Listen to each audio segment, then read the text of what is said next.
Hello दोस्तों, स्वागत है आप लोग का हमारे इस डेली करंट अफेयर्स की क्लास में। दोस्तों मैं आप लोग को स्वागत करता हूं।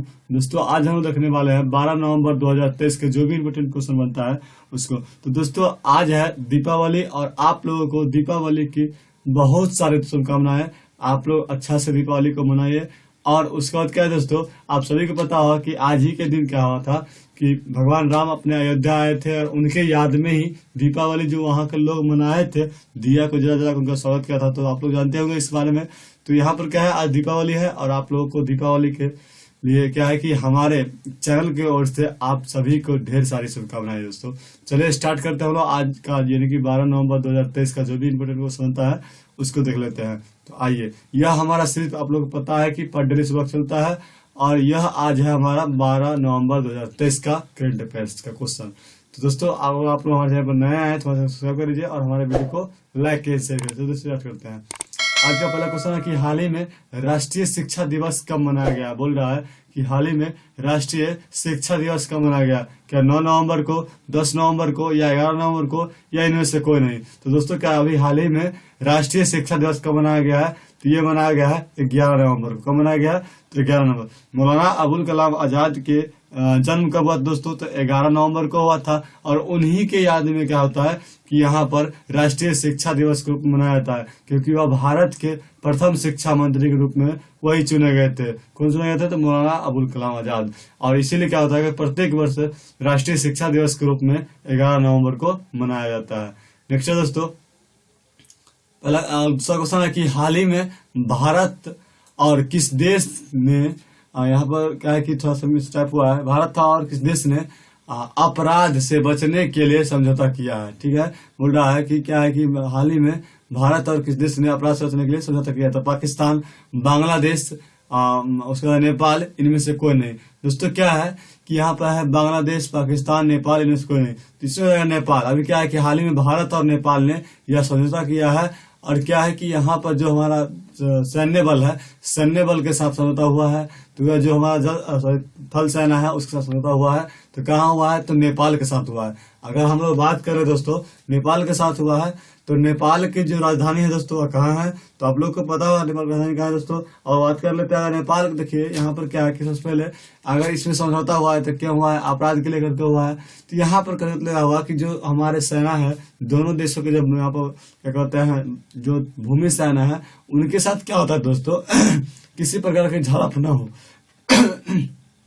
उस झड़प के लिए क्या दोस्तों यहाँ पर कि यह समझौता किया गया है कि किसी प्रकार का झड़प यहाँ पर न हो। और बात कर ले हम लोग नेपाल की राजधानी की दोस्तों, तो क्या है, काठमांडू है। और साथ ही बात कर ले दोस्तों, अगर यहाँ पर जो यहाँ के महामहिम कौन है, तो महामहिम यानी कि प्रधानमंत्री के रूप में वहाँ पर कौन है, तो दोस्तों वह कौन है, यहाँ पर है कि राष्ट्रपति है, प्रधानमंत्री है। अपने यहाँ के जो होते हैं वहाँ पर कौन है महामहिम के रूप में, वह है हमारे श्री पुष्प कमल दहल प्रचंड। कौन है, श्री पुष्प कमल दहल प्रचंड के रूप में है, वो कौन है। उसके बाद क्या बात कर ले हम लोग कि यहाँ के जो मुद्रा है, जो नेपाल की मुद्रा का क्या है, तो नेपाल की मुद्रा नेपाली रुपया। क्या है, नेपाली रुपया।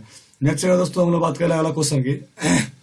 अगला क्वेश्चन है कि हाल ही में कहाँ शीत तेल उत्पादन किया जाएगा। बोल रहा है कि हाल ही में कहाँ शीत तेल उत्पादन किया जाएगा, किस राज्य में किया जाएगा, तो क्या बिहार में किया जाएगा, गुजरात में किया जाएगा, या झारखंड में, या इनमें से कोई नहीं। तो दोस्तों आप सही पता है कि यहाँ पर क्या है कि अब शीत तेल उत्पादन किस राज्य में किया जाएगा, तो ये हमारा क्या होगा, गुजरात में होगा। तो गुजरात में होगा, तो गुजरात की बात कर ले तो गुजरात की राजधानी कहाँ है दोस्तों, तो वो गांधीनगर है। अगर बात कर ले हम लोग गुजरात के जो वर्तमान मुख्यमंत्री है वह कौन है, तो भूपेंद्र भाई पटेल है। कौन है, भूपेंद्र भाई पटेल है। साथ ही अगर बात करें दोस्तों, जो गुजरात के वर्तमान राज्यपाल है वह कौन है, आचार्य देवव्रत है। कौन है, आचार्य देवव्रत है। तो आप लोग मैप में देख सकते हैं गुजरात को।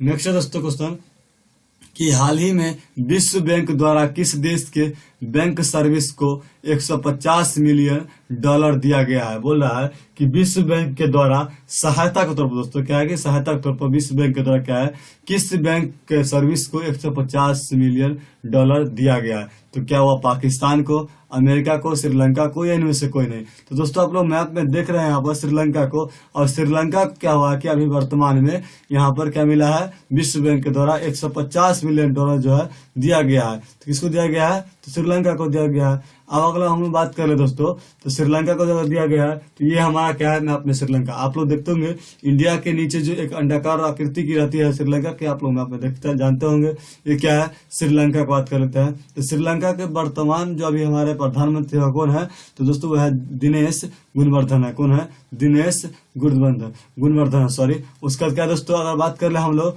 श्रीलंका के बारे में, तो श्रीलंका के जो मुद्रा है वो क्या है, श्रीलंकाई रुपए है। क्या, श्रीलंकाई रुपए है। नेक्स्ट है दोस्तों कि हाल ही में चुनाव आयोग ने चुनावी साक्षरता को बढ़ावा देने के लिए किसके साथ हाथ मिलाया है।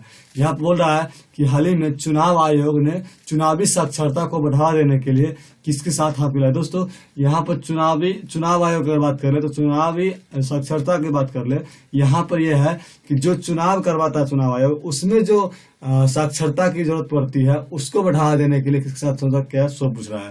तो ये हमारा है वित्त मंत्रालय, गृह मंत्रालय, शिक्षा मंत्रालय, यूनेस्को है। दोस्तों क्या चुनाव आयोग शिक्षा मंत्रालय के साथ यह समझौता किया है, और चुनावी साक्षरता को बढ़ावा देने के लिए किसके साथ किया है, तो शिक्षा मंत्रालय।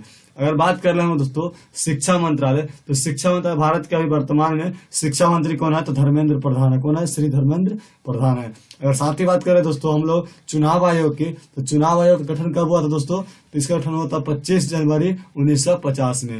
इलेक्शन कमीशन जो हमारा इंडिया का है उसका गठन कब हुआ दोस्तों, तो ये हमारा 25 जनवरी 1950 को हुआ था। नेक्स्ट दोस्तों अगर बात कर ले हम लोग, अगला क्वेश्चन है कि हाल ही में किस राज्य ने महादेव वन्य जीव अभ्यारण्य में टाइगर रिजर्व के गठन का आदेश दिया है। हाल ही में किस राज्य, देखिए वहाँ दोस्तों अगर बात करें हम लोग बिहार, असम, गोवा, इनमें से कोई नहीं, तो ये हमारा इसका आंसर हो जाएगा गोवा। अगर बात कर ले तो ये हमारा गोवा हो जाएगा। आप लोग यहाँ पे देख सकते हैं हाल ही में किस राज्य के ने महादेव वन्य जीव अभ्यारण्य में टाइगर रिजर्व के गठन का आदेश दिया है, तो कौन दिया है, गोवा दिया है। तो गोवा के जो हमारे दोस्तों यहाँ पर सुप्रीम कोर्ट है, सॉरी हाई कोर्ट है, हाई कोर्ट के द्वारा क्या हुआ कि अभी यहाँ पर बोला गया है कि जो क्या है कि वहाँ के जो महादेव वन्य जीव अभ्यारण्य है उसे टाइगर रिजर्व के गठन का आदेश दिया गया। कहाँ दिया गया, तो गोवा में दिया गया। अगर बात कर रहे हैं गोवा के, तो गोवा की राजधानी क्या है दोस्तों, तो पणजी है।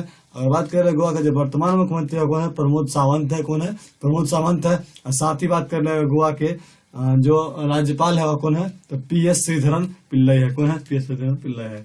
नेक्स्ट है दोस्तों कि हाल ही में किसे RBI के कार्यकारी निर्देशक के रूप में चुना गया है। दोस्तों पूछ रहा है कि हाल ही में RBI के कार्यकारी निर्देशक के रूप में किस चुना गया, तो मनोरंजन मिश्रा को, मोहनलाल को, धर्मेंद्र प्रधान को, इनमें से कौन है। दोस्तों क्या अभी हाल ही में मनोरंजन मिश्रा को क्या है कि RBI के कार्यकारी निर्देशक के रूप में चुना गया। किस चुना गया है, तो मनोरंजन मिश्रा के। तो RBI का मतलब क्या होता है दोस्तों, रिजर्व बैंक ऑफ इंडिया होता है, आप लोग को पता है। और बात कर ले RBI की गठन कब हुआ था, इसके स्थापना कब हुआ था, तो 1 अप्रैल 1935 को हुआ दोस्तों। कब हुआ था, 1 अप्रैल 1935 को हुआ था। और ये सबसे पहले कहा था तो कोलकाता में हुआ था। अभी क्या है कि कोलकाता में इसका स्थापना तो हुआ था, लेकिन कुछ समय बाद क्या हुआ दोस्तों, इसको बाद में कहा मुंबई को ट्रांसफर कर दिया गया था। अभी मुंबई में इसका क्या है, मुख्यालय है।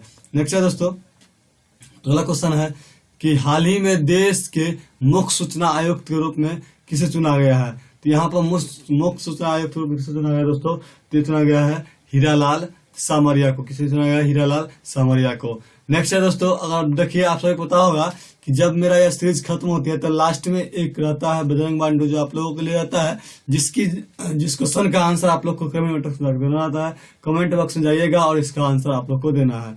पहला क्वेश्चन है, यहाँ पर लास्ट क्वेश्चन है कि हाल ही में शांति एवं विकास के लिए विश्व विज्ञान दिवस कब मनाया गया है। ये 8 नवंबर को, 9 नवंबर को, 10 नवंबर को, इनमें कोई नहीं। तो दोस्तों इसका क्या सही आंसर हो जाएगा वो आप लोग को कमेंट बॉक्स में जाकर देना है। इसी चारों में से कोई एक ऑप्शन होने वाला है। तो चलिए दोस्तों आज के लिए इतना ही, मिलते हैं नेक्स्ट वीडियो में। तब तक के बेस्ट ऑफ लक।